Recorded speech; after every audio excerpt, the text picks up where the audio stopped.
قوما ما أنذر آباؤهم فهم غافلون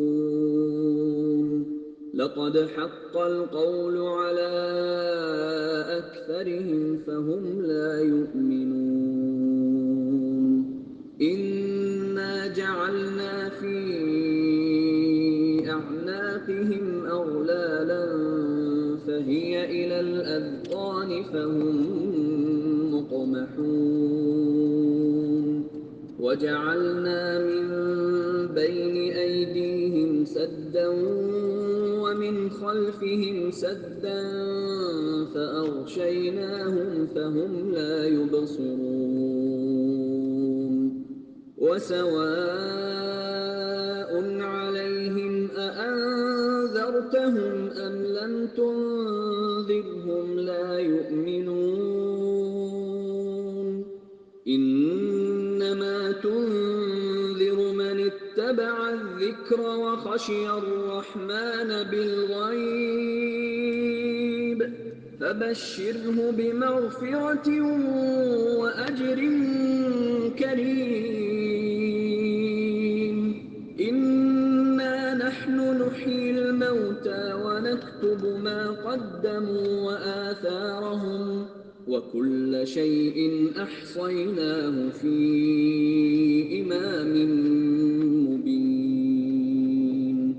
واضرب لهم مثلا أصحاب القرية إذ جاءها المرسلون إذ أرسلنا إليهم اثنين فكذبوهما فعززنا بثالث فقالوا إنا إليكم مرسلون قالوا ما أنتم إلا بشر مثلنا وما أنزل الرحمن من شيء إن أنتم إلا تكذبون قالوا ربنا يعلم إنا إليكم لمرسلون وما علينا إلا البلاغ المبين قالوا إنا تطيرنا بكم لئن لم تنتهوا لنرجمنكم وليمسنكم منا عذاب أليم قالوا طائركم معكم أئن ذكرتم بل أنتم قوم مسرفون وجاء من أقصى المدينة رجل يسعى قال يا قوم اتبعوا المرسلين اتبعوا من لا يسألكم أجرا وهم مهتدون وما لي لا أعبد الذي فطرني وإليه ترجعون أأتخذ من دونه آلهة إن يردني الرحمن بضر لا تغن عني شفاعتهم شيئا ولا ينقذون إني إذا لفي ضلال مبين إني آمنت بربكم فاسمعون قيل ادخل الجنة قال يا ليت قومي يعلمون بما غفر لي ربي وجعلني من المكرمين وما أنزلنا على قومه من بعده من جند من السماء وما كنا منزلين إن كانت إلا صيحة واحدة فإذا هم خامدون يا حسرة على العباد ما يأتيهم من رسول إلا كانوا به يستهزئون.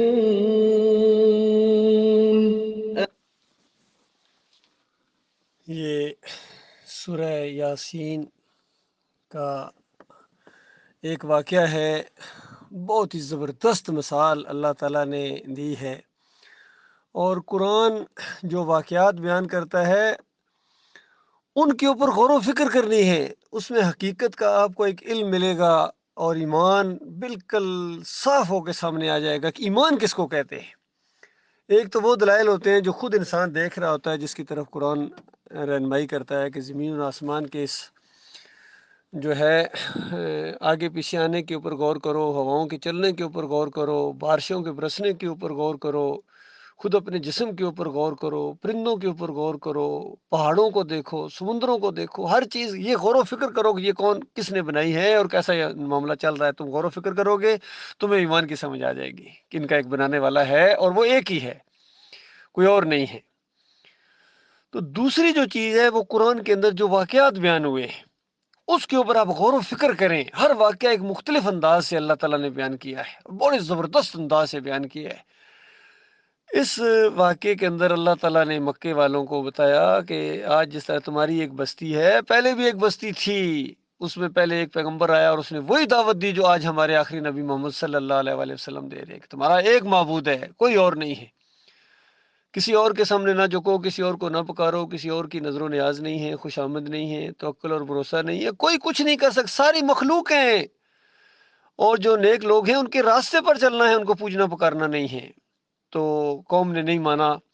اللہ تعالیٰ نے دوسرے کو پیغمبر بنا کر بھیجا۔ اس میں غور کرنے کا نقطہ ہے کہ دوسرا جب پیغمبر آیا تو وہ کوئی امینڈمنٹ لے کر نہیں آیا ہے، بلکہ اسی پہلی بات کو جو پہلے جو دعوت دی جا رہی تھی اسی کو اور مضبوط کرنے کے لیے کہ دیکھو بالکل یہ دوسرا پیغمبر آ گیا، وہی بات کہہ رہے کہ یہی بات ہے، اس کے علاوہ کوئی بات نہیں، کہ اللہ اگر پکڑ لے تو کوئی چھڑانے والا نہیں ہے، اللہ اگر مشکل ڈالے تو کوئی مشکل کشا نہیں ہے، کوئی حاجت روا نہیں ہے، وہ تمہارا مالک ہے، تمہارا الرحمن ہے، مالک ہے، تم سے محبت کرنے والا مالک ہے، اس کی طرف آ جاؤ۔ قوم پھر بھی پھری ہوئی ہے، قوم نہیں مان رہی ہے، کیونکہ بڑے بڑے علماء ہیں، بڑے بڑے مولوی ہیں اور ان کے پیر ہیں، سیاسی لیڈر ہیں، ان کے بھی بڑے بڑے مالدار لوگ ہیں، ان کے مفادات کے خلاف ہے یہ دعوت کہ اللہ کے بندے بن جائیں ایک، اور جو دیکھنے میں نظر بھی نہیں آ رہا کہاں کدھر کیسے، اس طرح کی ہیلے بانے کیے اور اس بات کو جھٹلا دیا۔ اللہ نے تیسرا پیغمبر بھیجا، دیکھیے پھر بھی امینڈمنٹ نہیں ہے، وہی بات اسی کو اور مضبوط کرنے کے لیے کہ دیکھو اس مسئلے کے اندر ایک بال برابر کمی نہیں آئے گی، تمہارا اگر یہ مطالبہ ہے کہ تھوڑی سی ہماری بھی مانو، یا تھوڑی سی تو لچک دکھاؤ، تھوڑی سی تو اس میں نرمی کرو، آپ بالکل سختی کرتے ہیں اور کوئی بات ہماری نہیں مانتے ہیں، ساری اپنی چلاتے ہیں، ایسا لگتا ہے خود بڑا بننا چاہتے ہیں، تو تمہیں سخت سزا دیں گے، پتھر مار مار کر ماریں گے۔ تو پیغمبروں نے کہا کہ دیکھو یہ ہماری بات تو نہیں ہے، ہم کس طرح اس میں بدلی کریں، ہم خود اس کے پابند ہیں اور ہمیں اللہ کا حکم ہے، ہم تمہارے خیر خواہ ہیں، اور تمہاری یہ جو ہمیں منحوس سمجھتے ہو، کبھی اس طرح کی باتیں کرتے ہو کہ ان کی وجہ سے یہ بلائیں آ رہی ہیں اور انہوں نے ہمارے معبودوں کو ناراض کر دیا ہے، ان داتاؤں، دستگیروں، مشکل کشاؤں اور حاجت رواؤں کی کھال اتار دی، چمڑی اتار دی، اور ہمارے جتنے اکابرین گزرے تھے ان کو کافر اور مشرک قرار دے دیا کہ وہ بے ایمان تھے اور ان کو عقل ہی نہیں تھی۔ تو اس کے بعد یہ اصل میں ساری نوست ان کی وجہ سے، اس دعوت کی وجہ سے پیغمبروں نے کہا کہ دیکھو ہم تمہاری طرح انسان ہیں، اس میں کوئی شک نہیں ہے، اب اللہ نے ہمیں پیغمبر بنایا ہے، کتابیں نازل کی ہیں، اوپر سے حکم آ رہا ہے تمہیں بتانے کے لیے، اور مانو گے اپنا بھلا کرو گے، یاد رکھنا نہیں مانو گے تو اس میں ہمارا کوئی نہیں جائے گا، ہمارا کام جو ہے وہ یہ ہے کہ پہنچا دینا، کھول کے بیان کر دینا، مانو یا نہ مانو یہ تمہارا اپنا مسئلہ، مانو گے بہت بڑی عیش تمہیں آگے اللہ نصیب کرے گا، دنیا میں بھی عزت دے گا، زمین اور آسمانوں کی برکتوں کے دہانے تمہارے اوپر کھول دے گا، روزی تمہاری فراغ کرے گا، بیٹوں سے تمہاری مدد کرے گا، خوشیاں ہوں گی، اسی طرح دوستیاں ہوں گی، کاروبار ہوں گے،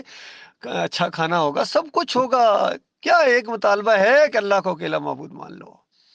اور نہیں مانو گے تو اس کے بعد دنیا میں بھی ذلت اور خواری آ گئی، تو بھائی آپس میں نفرتیں ہوں گی، لڑائی جھگڑے ہوں گے، اور مرنے کے ساتھ وہ آگ لگے گی جو بجائے نہ بجے گی۔ یہ سادہ سی بات ان کی سمجھ میں نہیں آ رہی تھی۔ تو ایک بندے کی سمجھ میں یہ بات آئی ہے، اس نے قوم کو پکارا کہ میری قوم کے لوگوں ان پیغمبروں کے پیچھے چلو، یہ بالکل ہدایت یافتہ ہے، سیدھی بات بتا رہے ہیں، اور دیکھو اجرت نہیں لیتے ہیں، یہ ایک نشانی ہے بڑی ان کی، بے لوث ہیں، کوئی تم سے کچھ نہیں مطالبہ کرتے ہیں، باقی تمہارے مولوی ہیں، تمہارے پیر ہیں، تمہارے سیاسی لیڈر ہیں، تمہارے مال کے اوپر ان کی نظر ہوتی ہے، لیکن ان کی تمہارے مال کے اوپر کوئی نظر نہیں، یہ ان کا زندگی کا ہمیں نقشہ سامنے آیا۔ اور دوسری بات ہے کہ یہ بات یہ کہہ رہے ہیں کہ اگر اللہ الرحمن نے تمہیں پکڑا تو پھر کوئی چھڑانے والا نہیں ہے۔ غور کرو میرے بھائیو، اس مشرک قوم کے جو عقیدے تھے وہی مشرکین مکہ تھے، اور آج مشرکین پاکستان اور مشرکین انڈیا اور یہاں جو دنیا میں جتنے مشرکین پائے جاتے ہیں، ان کا یہی عقیدہ، کہتے ہیں اللہ کا پکڑا چھڑائے محمد، محمد کا پکڑا چھڑا کوئی، اور ہم کہتے ہیں نہیں نہیں، اللہ جس کو پکڑے محمد نہیں چھڑا سکتے ہیں صلی اللہ علیہ وسلم، اللہ مشکل ڈالے علی رضا مشکل کشار نہیں ہے، داتا اللہ کے علاوہ کوئی نہیں ہے، کسی کے پاس کچھ بھی نہیں ہے، کیا دے اور داتا کہلائے، اور غوث تم نے عبد القادر جیلانی کو مانا ہے، شرم کرو مشرکو، کیا ہو گیا تمہیں؟ وہ عبد القادر القادر کا وہ بندہ تھا، یہ اور بات کہ وہ بھی بگڑ بیٹھا، وہ بھی خدائی کے دعوے کیے ہیں اس نے، فرعون کی طرح اور نمرود کی طرح، اور وہ اپنے انجام کو پہنچ گیا۔ یہ سارے صوفی تمہیں اپنا بندہ بناتے رہے ہیں، مولویوں نے تمہیں اپنا بندہ بنایا ہوا ہے، پیروں نے تمہیں اپنا بندہ بنایا ہوا ہے، سیاسی لوگوں نے تمہیں اپنا بندہ بنایا ہوا ہے، جرنیلوں نے تمہیں اپنا بندہ بنایا ہوا ہے، معاشرے نے تمہیں اپنا بندہ بنایا ہوا ہے، رسم و رواج نے تمہیں اپنا بندہ بنایا ہوا ہے، بادشاہوں نے تمہیں اپنا بندہ، اور تمہارے خود اپنے نفس نے تمہیں اپنا بندہ بنایا ہوا ہے۔ لہذا اس ساری بندگیوں کا کلا کما کرو، ان بتوں کو توڑو، اور جمہوریت کے بندے بننے، عوام کے بندے بننے کی بجائے اللہ کے بندے بن جاؤ۔ یہ دعوت جس طرح ان کے سامنے تھی، آج ہماری قوم کے سامنے یہی دعوت ہے۔ اس قوم نے نہیں مانا، اس اپنے خیر خواہ کی بات نہیں مانی، اور اس نے حالانکہ اعلان کر دیا، اس نے کہا دیکھو مجھے کیا ہو گیا، میں اس اللہ کو نہ مانوں، میرا وہ مالک ہے، وہ پکڑنا چاہے کوئی چھڑانے والا نہیں ہے، اور اس کی رحمت کو کوئی روکنے والا بھی نہیں ہے، یاد رکھنا میں تمہارے رب کے اوپر میں ایمان لے آیا ہوں۔ اس طرح اس نے اعلان کر دیا کہ بالکل تم غلط ہو، اور بالکل کسی اصل کے اوپر نہیں ہو، میں تم سارے تمہارے معبودوں کا انکار کرتا ہوں۔ اس طرح اس نے دعوت اللہ کسی چوک میں یا کسی بازار میں کی اللہ کے بندے نے۔ تو قوم بفری تھی، پہلے تھی، انسانی فطرت ہوتی ہے، جس سے لڑائی ہو رہی ہو، جو حمایتی آ جائے، کہتے ہیں اچھا ان سے بعد میں پہلے تیرا ذرا میں بندوبست کرتا ہوں، بالکل اسی انداز سے انہوں نے کہا اچھا پہلے اس کا ہم بندوبست کرتے ہیں، پیغمبروں کو تو بعد میں نپٹیں گے نا۔ تو اس کو مار دیا، کس طرح مارا ہوگا اللہ بہتر جانتا ہے، لیکن مرنے کے ساتھ ہی قیل ادخل الجنہ کا اعلان کر دیا، مالک کی رحمت جوش میں آئی، اور مالک نے اس کو جنت کے بہت بلند درجات کے اندر، ابھی تو وضو بھی نہیں کیا ہے، کوئی نماز بھی نہیں پڑھی، انداز صرف ایک جو جوش ہوتا ہے ایمان کی حمایت کا، یہ اللہ کو چاہیے اپنے بندوں سے، اس طرح جوش میں آ جائیں تو جنت کے اندر پہنچ کے بڑے اونچے درجات میں پہنچا۔ جب کتنے اونچے درجے والے لوگوں کو اس نے دیکھا ہوگا، ملاقاتیں ہوئی ہوں گی، اور کہتا ہے کاش میری قوم کو پتہ چل جائے، انہوں نے مجھے مار دیا، وہ مجھے نفرت کر کے انہوں نے مارا ہے، اور کاش ان کو پتہ چل جائے کہ میرے رب نے کتنے عزت دار لوگوں میں یہ مجھے شامل کر دیا ہے،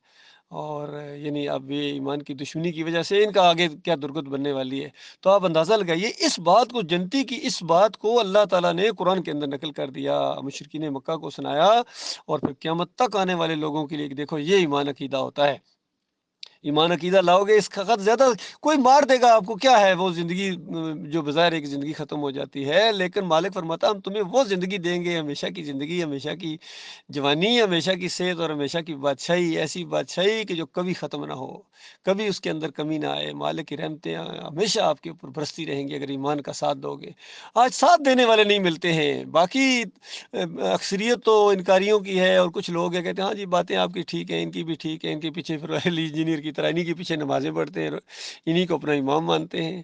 اور ڈاکٹر اسرار کی طرح، اور طارق جمیل کی طرح، تقی عثمانی کی طرح، فضل الرحمان کی طرح، محمد حنیف کی طرح، منور سلطان کی طرح، کالی شریل، سارے مجرم ہیں، یہ سارے مجرم، انہوں نے ایمان خالص کا مذاق اڑایا ہے، اور توحید کا نام کتنے ان میں سے توحید کا نام لے کر آئے ہیں، شرک۔ اب ابلیس جو ہے نا توحید کا نام لے کے آئے گا، وہ ایسا ٹھگ ہے، وہ چھوڑنے والا نہیں ہے، اس نے بالکل جو ہے ان کو مشرک بنا دیا ہے، اللہ کا دشمن بنا دیا ہے، اسلام کے نام پر ان کو اللہ اسلام کا دشمن بنا دیا ہے۔ لہٰذا غور و فکر کرنے کی ضرورت ہے، بہت ہی چوکنے ہونے کی ضرورت ہے۔ ایمان خالص کی دعوت اٹھی ہے اللہ کے بندوں، یہ اللہ کی رحمت اور شفقت کی وجہ سے اٹھی ہے۔ اس دور کے اندر ڈاکٹر مسعود الدین عثمانی رحمۃ اللہ علیہ کی دعوت اس سارے اندھیرے میں ایک شمع روشن ہوئی ہے۔ کفر بالطاغوت کیا انہوں نے، شرک کی نشاندہی کی ہے اور ایمان اور توحید کی دعوت دی ہے، میدان میں آگے عالم دین۔ تو وہ تو اپنا کام کر کے چلے گئے، اب ہمارا کام ہے اسی دعوت کو ہم جاری رکھیں، آگے بڑھائیں، اس کو اس ایمان کی شمع کو بجھنے نہ دیں۔ اور مالک نے اپنے بندوں کو چنا ہے، چھانٹا ہے، یہ تو سلیکشن ہوئی ہے اوپر سے، جس کو اللہ تعالیٰ ہدایت دیتا ہے۔ اللہ کا لاکھ لاکھ شکر ہے، مالک نے ایمان خالص کی سمجھ عطا فرمائی ہے، شرک کو ہم پہچان گئے اور طاغوتوں کے ساتھ ہماری اب جو ہے نا جنگ شروع ہو گئی ہے۔ بالکل کوئی ہمارا نہیں ہے، کسی پر چوٹ لگے کوئی ناراض ہو، ہمیں کسی کی پرواہ نہیں ہے۔ جو اللہ کا بندہ ہے، ایمان کو مانتا ہے، اس کی تائید کرتا ہے، ساتھ دیتا ہے، وہ سروں کا تاج ہے، وہ سواری کرے ہم رکاب تھامیں۔ اور جو اس ایمان کا دشمن ہے، وہ دنیا کا بڑے سے بڑا کوئی جج ہو، کوئی جرنیل ہو، کوئی سیاسی لیڈر ہو، کوئی دولت والا ہو، جو مرید چودھری ہو، سردار ہو، خان ہو، یا بڑے سے بڑا کوئی منصب، ہم اس کے منہ پر تھوکتے ہیں اس شرک کی وجہ سے، کفر کی وجہ سے۔ بالکل ہمارا وہ دشمن ہے، ہم اس کے دشمن ہیں، بالکل للکارتے ہیں اس کو۔ اور اللہ ہمارا مالک ہے، اللہ ہماری پشت پناہی پر ہے، اور اللہ تعالیٰ اس دعوت کو کامیاب کر کے رہے گا، چاہے کافروں اور مشرکوں کے سینے غم و غصہ سے پھٹ جائیں، تب بھی یہ دعوت غالب پائے گی انشاءاللہ۔ اسی کے اندر عیسیٰ ابن مریم کا نزول ہوگا، اور پھر کفر و شرک کا کلا کما ہوگا، اور اس زمین کے اوپر ایک مشرک نہیں ہوگا، ایک مشرک۔ 7 سال تک مسلم کی روایت کے اندر آتا ہے کہ یہ نقشہ جنت والا یہاں دنیا میں اللہ تعالیٰ قائم کرے گا، مومنوں میں اس طرح پیار محبت ہوگا، پھر آہستہ آہستہ پھر شیطان کا وار ہوگا، آہستہ آہستہ مومن کم ہوتے چلے جائیں گے، اور آخر میں جو بچ جائیں گے ان کو اللہ تعالیٰ ایک ان کی بغل میں ایک پھنسی کی وہ نکالے گا، اور پھر اس کے بعد سب مومنوں کی موت ہو جائے گی۔ تو اس کے بعد یہ کافر مشرک یہ دندناتے پھریں گے، گدھوں کی طرح خرمستیاں کر رہے ہوں گے، اور یہ سارا یہ دور گزر جائے دجال کا، اور جو یاجوج ماجوج یہ آ چکے ہوں گے، اور اس کے بعد آخر میں